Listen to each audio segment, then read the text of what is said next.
말씀에 보면 하단에서 모은 모든 소유와 얻은 사람들이 이끌고, 아브라함이 나오면 모든 소유를 이끌고 이런 표현들이 항상 따라 나온다라는 걸 볼 수 있어요. 20절에도 보시면 창세기 12장 20절에 그의 모든 소유라는 표현이 있고요.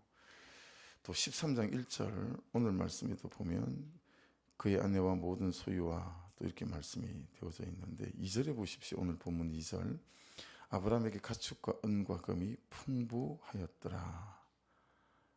그리고 오늘 본문에는 가축이 너무 많아가지고요, 조카 룻하고 이제 목자들끼리 싸우는 거 아니겠어요?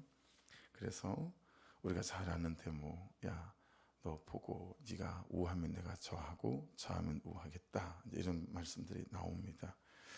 그냥 제일 처음에 드는 말씀 묵상하면서 들었던 생각은, 왜 하나님께서 아브라함에게 이렇게 풍성하게 하셨을까라는 겁니다.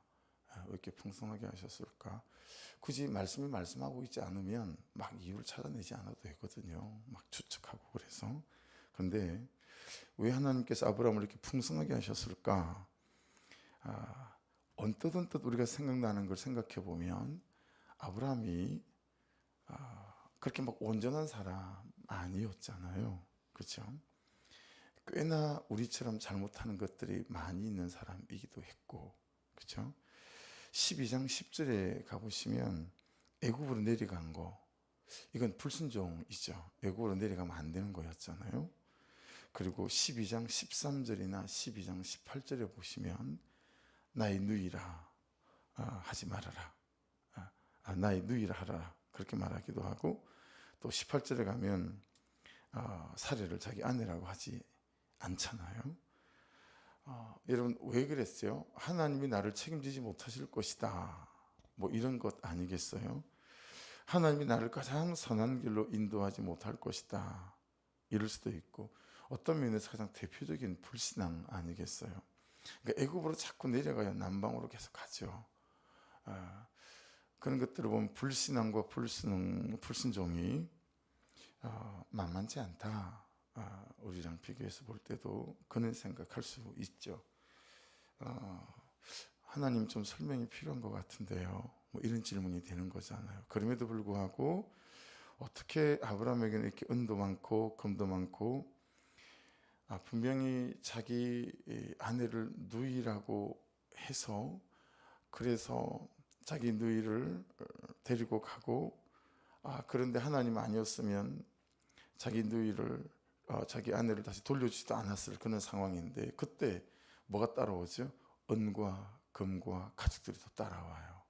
그렇게 또 족장들이, 왕들이 또 선물을 하게 되어지지 않습니까? 그러면서 창세기 12장 2절 3절에 보시면 하나님이 하신 약속이 있잖아요. 하나님이 하신 약속, 이것 때문이겠구나, 이것도 또 깨달아지고, 또 여러분 12장 4절에 보면 참 기억하실 만한 말씀 지나오셨죠. 아브라함이 여호와의 말씀을 따라갔다 라고 하는 것입니다. 그리고 12장 5절에 보시면 마침내 가나안 땅에 들어갔더라 라는 표현이 있어요. 여러 가지 우여곡절이 있었다는 얘기죠. 정말 그랬습니다. 바로 갈대 우르에서 가나안 땅으로 오지 못했죠. 친척과 아비집을 다 떠나야 되었었는데, 아버지를 그냥 두고는 올 수 없었던 모양이죠. 또 조카 롯을 그냥 두고 올 수는 없었던 모양이에요. 그래서 하란 땅에서 아버지가 돌아가실 때까지 기다려야 됐었어요. 그러고 난 다음에 다시 가나안 땅으로 또 오잖아요. 이런 여러 우여곡절 삶의 상황이 있었지만 어찌됐든 마침내 가나안 땅에 들어왔더라 라고 하는 것 아니겠어요? 12장 7절에 보시면 이제 자주 나오는 표현이 있어요. 그죠? 그곳에서 제단을 쌓았더라 라는 표현이 아브라함에게는 계속 따라붙어요. 요셉에게는 하나님이 동행하셨더라 라는 표현이 따라붙는다면, 아브라함에게 계속 따라붙는 표현은 제단을 쌓은 거예요. 그게 아브라함의 대표적인 삶이었죠. 여러분, 제단을 쌓았다라고 하는 건 무슨 뜻을 갖고 있을까요? 창세기 33장 20절에 보시면 거기에 제단을 쌓고 그 이름을 엘로헤 이스라엘이라 불렀더라라는 말씀이 있고요. 출애굽기 17장 15절에 보면 모세가 단을 쌓고 그 이름을 그 이제 제단의 이름을 붙이는 거죠. 또 그곳 이름을 붙이는데 요하니시, 깃발이라는 뜻도 되고 또 하나님은 나의 성이다 또 이런 뜻도 되고, 사사기 6장 24절에 가면 기드온이 여호와를 위하여 제단을 쌓고 그것을 여호와 샬롬이라 하였더라. 그것이 오늘까지 아비에셀 사람에게 속한 오브라에 있더라. 그러니까 여러분, 제단을 쌓았다라고 하는 것에는 항상 뭐가 따라붙냐면 하나님의 역사하신 하나님의 흔적들이나 하나님의 능력들, 기적들, 이것들에 맞춰서 많게는 30가지가 넘는 하나님의 별명이 생기고, 가장 대표적인 별명은 하나님의 별명이 성경에 보면 12가지, 13가지 정도가 됩니다. 여호와 니시, 여호와 라파, 또 여호와 로이, 이게 다 그런 하나님께 예배드리고 난 다음에 붙었던 이름들이다 라고 하는 것이죠.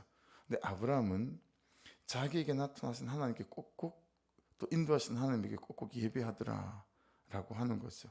그래서 12장 8절에도 여호와께 제단을 쌓고 여호와 이름을 부르더니 이렇게 말씀이 기록되어 있습니다.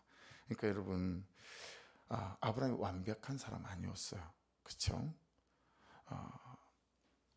좀 많이 주눅드는 사람이기도 한 것 같고, 또 온전한 믿음의 사람도 아니다. 앞에 본 것처럼 좀 불순종할 때도 있고 불신앙할 때도 있잖아요.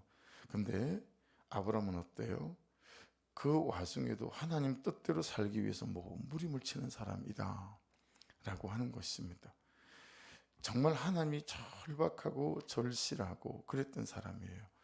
그러니까 조카 롯이 나오잖아요. 조카 롯이 나오는데, 조카 롯에 대한 표현을 보면 10절에 이렇게 되어 있어요. 이에 롯이 눈을 들어 요단 지역을 바라본 즉 소알까지 온 땅에 물이 넉넉하니. 그러니까 여러분, 롯은 보이는 것만 보는 사람이에요. 보이지 않는 것을 보는 사람은 아니에요. 그러니까 믿음의 눈이 없다라고 하는 거죠. 여호와께서 소돔과 고모라를 멸하시기 전이었으므로 여호와의 동산 같고, 여러분, 하나님께서 소돔과 고모라를 멸하시기 전이었다라는 얘기는 이 소돔과 고모라에 대한 소문이 그 지역의 모든 건동 사람들에게 얼마나 악한지 이미 소문이 다 나 있다라는 걸 알 수 있어요. 다만 하나님이 멸하시기 직전일 뿐이지 이 도시가 얼마나 큰, 그래서 13절에는 뭐라고 말씀하죠? 소돔 사람은 여호와 앞에 악하며 큰 죄인이었더라. 근데 자기 눈에 보기에 어때요? 너무 좋은 거예요, 그쪽이. 그래서 거기 10절 표현 보세요. 이에 롯이 눈을 들어 요단 지역을 바라본 적, 어디서 본 단어죠? 창세기 3장에서 본 단어죠. 바라본 적, 먹음직도 하고 보함직도 하고 선악과에 대해서. 그러니까 여러분, 눈으로 바라보는 것과 믿음으로 바라보는 것이 되게 다른데, 아브라함이 완벽한 사람도 아니고 온전한 믿음의 소유자도 아니었어요. 제 큐티 제목은 뭐였냐면 하나님을 인식하는 차이, 또는 하나님을 인정하는 차이. 그러니까 여러분, 아브라함은 이런저런 여러 가지 부실한 부분이 있는데 이 아브라함은 하나님이 없으면 안 되는 사람이었습니다. 이게 그러니까 하나님에 대한 어떤 인식이 단지 지식 정도인가, 아니면 이게 하나님에 대한 인식이 사실인가, 한 걸음 더 나아가서 하나님에 대한 인식 자체가 실제인가 라고 하는 거죠. 맞아요. 아브라함은 부족해요. 이것저것 모자라는 게 있어요. 근데 이 아브라함 안에 있는 하나님에 대한 인식은 실제인 거죠. 그래서 이 사람은 하나님이 없으면 안 되는 사람이고요. 그래서 하나님이 되게 절박하고 절실한 사람이었어요. 부족하지만 하나님이 분명한 사람이었기 때문에 또 하나님 앞에 와서 또 예배하는 거예요. 하나님 하는 거죠. 그리고 예배 안에서, 말씀 안에서 자기 연약함을 또 보는 거죠. 그랬던 사람이 이 아브라함이었구나. 이게 이제 삶의 완전한 다른 차이를 만들어내고, 여러분, 하나님께서 우리에게 완전한 삶을 원하겠습니까? 우리의 죄성을 아는데, 그렇죠? 우리가 끊임없이 거룩함에 대하여 몸부림치고 거룩함을 추구하는 삶을 살아가고, 그리고 그 삶에 대한 우리의 동기와 목적들을 하나님께서 항상 과정을 보시겠죠. 하나님이 없으면 안 된다라고 생각하는 사람이 있고요. 하나님이 없으면 조금 불편하지 뭐, 이런 사람이 있다라고 생각해요. 한번 생각해 보세요. 여러분은, 나는 하나님 없으면 안 돼. 난 그래도 하나님 있어야 돼. 예. 우리가 범죄하고 난 다음에 그럴 때 있지 않아요? 하나님, 그래도 저는 하나님 있어야 되거든요. 하나님, 그렇지만 제가 또 불순종했어요. 이렇게 하나님에게 달려드는 사람이 있고요. 그냥 하나님이 단지 지식 수준에 머물러 있어요. 그래서 좀 불편하지 뭐, 이렇게 생각하는 분들이 있더라 라고 하는 거고, 나도 내 영적 상태에 대해서 그럴 때가 있다라고 하는 거죠. 하나님 없으면 시작도 안 하는 사람이 있어요. 반면에 하나님이 있으면 조금 더 좋지 뭐, 이런 거죠. 이게 완전 다른 차이를 만들어내지 않겠습니까? 그렇죠? 하나님이 정말 절박하고 절실한 사람인가, 아니면 굳이 뭐 이런 상황에 라고 생각하는 사람인가, 여러분 자기 자신을 잘 돌아보셔야 될 것 같아요. 은과 금이 가축이 사람이 풍성했던 사람, 하나님이 여러분 희한한 방법으로 그의 삶에 채우시고, 그리고 아브라함은 그럴 때마다 또 예배하잖아요. 이런 실수 앞에 또 예배하고, 저런 불순종 앞에 또 예배하고, 또 하나님 앞에 엎어지는 거죠. 하나님, 제가 또 그랬어요. 그러니까 어떤 모습이 있든지 간에 그곳에서 다시 하나님 이름을 불렀더라. 그리고 전 하나님 없으면 안 되거든요. 맞아요, 하나님. 자, 이렇게 이번에 불순종하고 또 불신앙이 있었어요.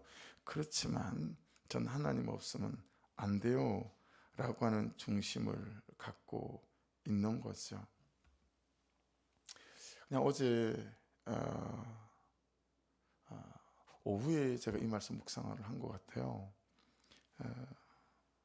그 숙소에 볼펜을 가지고 이렇게 했는데, 숙소 볼펜이 이렇게 고장이 나서 이렇게 안 눌러지는 거예요. 이렇게 쓰다가 그렇게 됐어요. 그래서 이렇게 볼펜이 굉장히 단순하지 않습니까? 그래서 이걸 맞춰서 써야지 그랬는데 한 10여 분을 씨름을 했나 봐요. 네. 마침 노트북이 배터리가 다 나가 있는 상태였기 때문에, 그래서 써야 하는데 묵상을 볼펜이 어떻게 조립이 되질 않는 거예요. 그러다 보니까 이 볼펜에 요만한 조그만 플라스틱 하나가 이제 빠져 있었던 거죠. 그거 다시 끼고 이렇게 조립을 하니까 볼펜이 그냥 잘 작동이 되어지더라고요. 그러면서 묵상을 하던 중이니까 그 별스럽지 않은 일이 이렇게 연결이 되어졌어요. 결국 이거 하나 없다고 이게 안 되는 거구나. 우리의 삶이 많은 경우 쩔뚝거리는 이유들이 이 하나님에 대한 인식과 인정하는 차이 말입니다. 난 하나님이 꼭 있어야 돼라는 사람하고, 그냥 하나님이 없으면 좀 불편하지 뭐 라는 사람하고, 이 글씨를 쓸 수 있는, 인생을 쓸 수 있는 차이와 인생을 쓸 수 없는 차이가 만들어지겠구나, 뭐 이런 생각이 그냥 들었어요. 여러분 기억나시는지 모르겠지만 창세기 4장 26절에 보면 그때 사람들이 비로소 여호와 이름을 불렀더라 라는 표현이 한번 나왔었죠. 셋, 그의 아들 아노스 때에. 그리고 여러분 오늘 표현 말씀에 또 처음 나와요. 여호와 이름을 불렀더라. 어찌하든 아브라함은 여호와 이름을 불렀던 사람이구나 라는 걸 깨닫습니다. 여러분 창세기 5장 3절에 아담의 계보를 말할 때 기억나세요?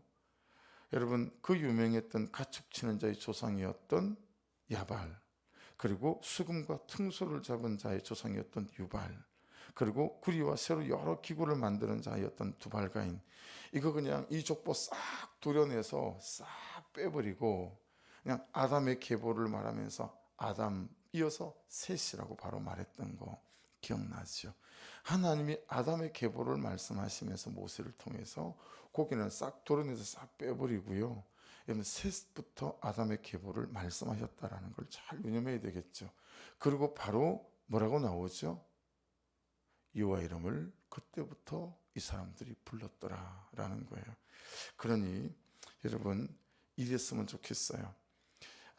우리가 말씀 안에서 날마다 우리의 죄를 보고 깨닫고 또 이 말씀대로 살기 원했지만 삶 속에서 엎어지고 자빠졌을 때마다 그때마다 기억할 만한 여러분의 예배가 있고 저의 예배가 있기를 주의 이름으로 축복합니다. 여러분 그는 기억에 남는 게 있거든요.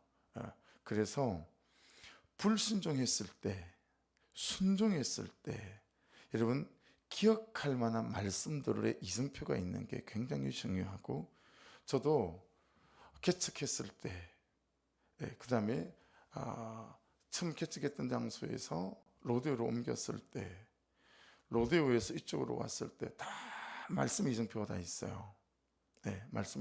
왜 말씀 이정표가 있을까요? 사무치게 기도하고 사무치게 예배했다라는 이유 때문에 그렇겠죠. 하나님 어떻게 해야 되죠? 하나님 어떻게 해야 되죠? 이 하나님의 사인이 맞습니까?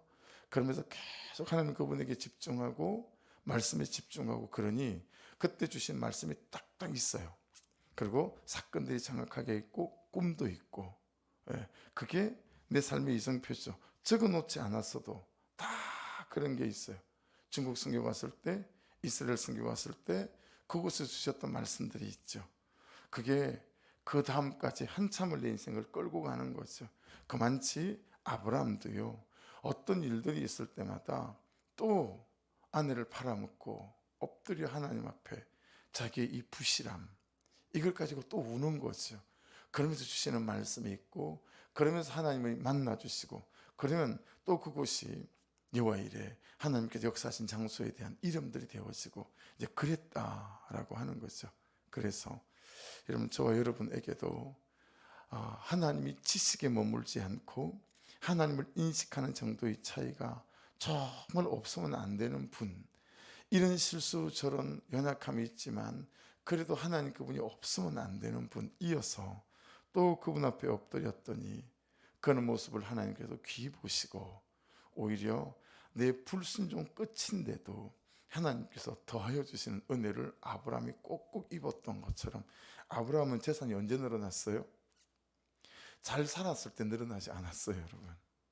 못 살았을 때마다 재산이 늘어났어요.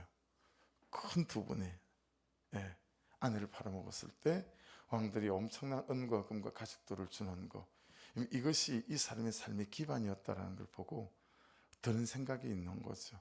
그러니까 여러분 우리는 말씀대로 잘 살고 그래서 막 부어주셔서, 그랬으면 아브라함이 자기의 방법, 자기의 선견지며 봐봐 역시 이쪽으로 갔어야 됐었다니까 이러지 않았겠어요?